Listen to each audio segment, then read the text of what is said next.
സന്ദേശം എന്ന സിനിമയിൽ ശ്രീനിവാസൻ അവതരിപ്പിച്ച പ്രഭാകരൻ കോട്ടപ്പള്ളി എന്ന കഥാപാത്രം പറയുന്ന ഒരു വിശ്വവിഖ്യാതമായ ഒരു വാചകമുണ്ട്.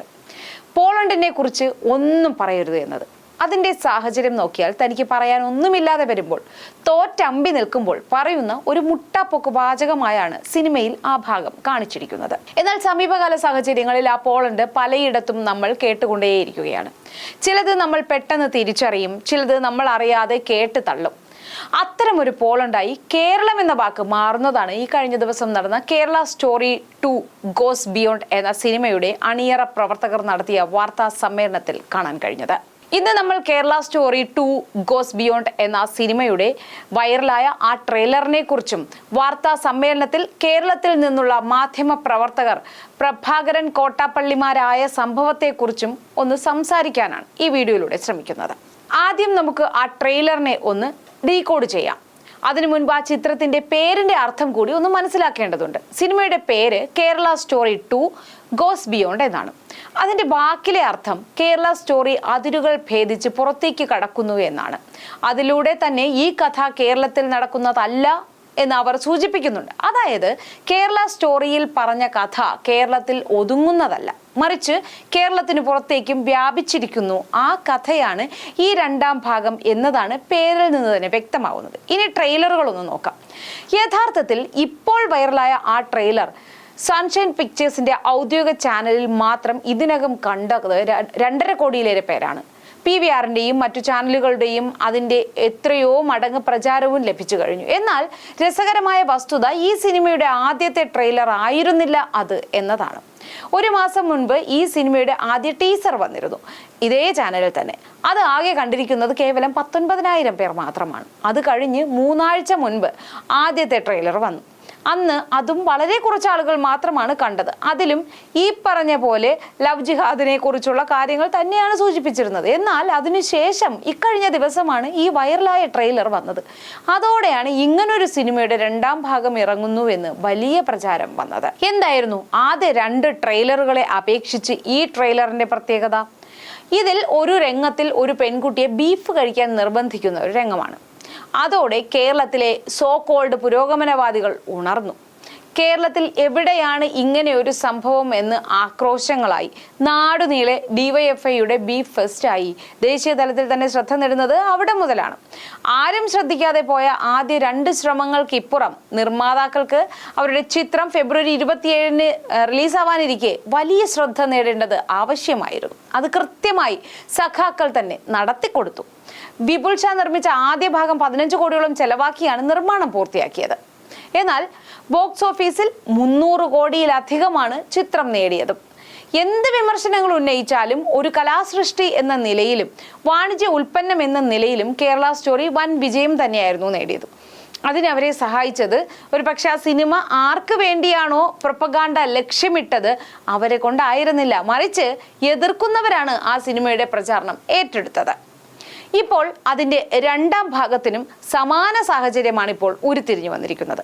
ഇപ്പോൾ വിമർശനം ഇത് കേരളത്തിൽ നടക്കുന്നതല്ല എന്ന് പറഞ്ഞാണ്. നിർമ്മാതാക്കളും പറയുന്നത് ഇത് കേരളത്തിലെ കഥയല്ല എന്ന് തന്നെയാണ്. അത് സിനിമയുടെ പേരിൽ തന്നെ വ്യക്തവുമാണ്.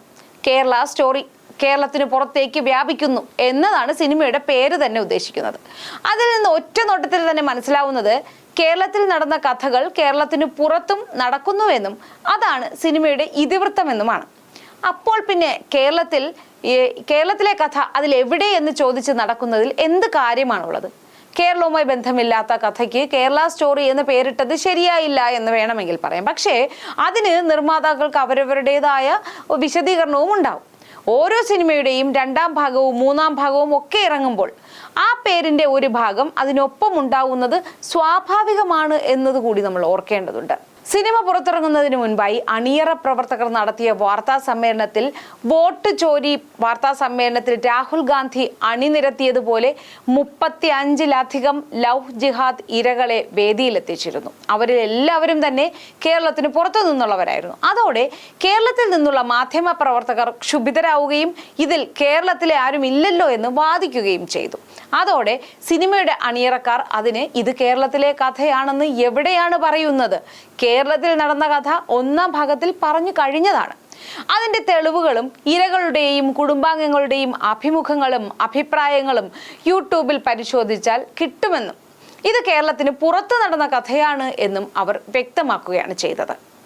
അതാണ് സിനിമയുടെ പേരിൽ കേരള സ്റ്റോറി ഗോസ് ബിയോണ്ട് എന്ന ടാഗ് ലൈൻ ഉള്ളതെന്നും അവർ വ്യക്തമാക്കി. പക്ഷേ മാധ്യമപ്രവർത്തകർ കേരള എന്ന വാക്ക് കേരളത്തെക്കുറിച്ചുള്ള കഥയല്ലെങ്കിൽ എന്തിനുപയോഗിച്ചു എന്ന വാദത്തിൽ തന്നെ തുടരുകയായിരുന്നു. പക്ഷേ നിർമ്മാതാക്കൾ അവരുടെ വാദവും പറഞ്ഞു. കേരളത്തിലെ കഥ ആദ്യ ഭാഗത്ത് പറഞ്ഞിരുന്നു. അതേ കഥകൾ ഇന്ത്യയുടെ ഇതര ഭാഗങ്ങളിൽ നടക്കുന്നതാണ് ഈ സിനിമ. സിനിമയുടെ പേരും ട്രെയിലറും അത് വ്യക്തമാക്കുന്നുമുണ്ട്. പക്ഷേ ഇരു കൂട്ടരും തമ്മിൽ തർക്കിച്ചു നിന്നതല്ലാതെ ആരും തന്നെ പിന്മാറാൻ തയ്യാറായിരുന്നുമില്ല. യഥാർത്ഥത്തിൽ ഇങ്ങനെ തർക്കിക്കുന്നതിലൂടെ ആ സിനിമയുടെ പ്രചാരണമാണ് നടക്കുന്നതെന്ന് അറിയാത്തവരല്ല ഇവരൊന്നും. പക്ഷേ ചില ഈഗോകൾ അങ്ങനെയാണ്. ഈ ഒരു സിനിമ കൊണ്ട് കേരളത്തിന്റെ അഭിമാന ബോധം ഇടിഞ്ഞു വീഴുമെന്ന് ഇവർ ഭയക്കുന്നുണ്ടോ? അങ്ങനെയെങ്കിൽ ആദ്യ ഭാഗത്തിൽ തന്നെ അത് സംഭവിക്കണമായിരുന്നല്ലോ. എന്തായാലും ആദ്യം പറഞ്ഞതുപോലെ കേരളം എന്നത് ഒരു പോളണ്ടായി മാറുന്ന സാഹചര്യമാണ് ഇവിടെയും കാണാൻ കഴിയുന്നത്.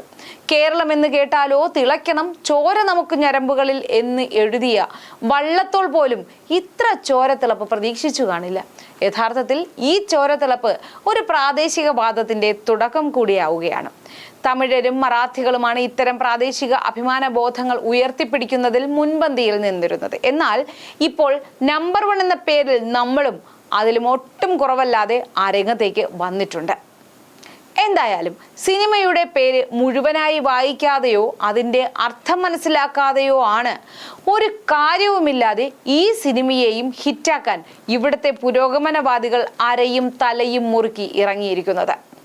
ഹോട്ട് ഡോഗിനെ പുഴുങ്ങിയ പട്ടിയായും കീരവാണി ഓസ്കാർ വേദിയിൽ പോപ്പ് ഗായകരായ കാർപ്പൻറ്റേഴ്സ് എന്ന ബാൻഡിന്റെ പാട്ടുകൾ കേട്ടാണ് വളർന്നതെന്ന് പറഞ്ഞതിനെ ആശാരിമാരുടെ ചുറ്റികയുടെ തട്ടുമുട്ടും കേട്ടാണ് വളർന്നതെന്നും തർജ്ജമ ചെയ്യുന്ന ആളുകളല്ലേ. എന്തായാലും വലിയ ശല്യമൊന്നുമില്ലാതെ പോകുമായിരുന്ന ഒരു ദുരന്തം തലയിലെടുത്ത് വെച്ച് വളർത്തി വലുതാക്കിയിട്ടുണ്ട് നമ്മുടെ കപട സുപ്പീരിയോറിറ്റി ഈഗോ എന്ന് മാത്രമേ പറയാനുള്ളൂ.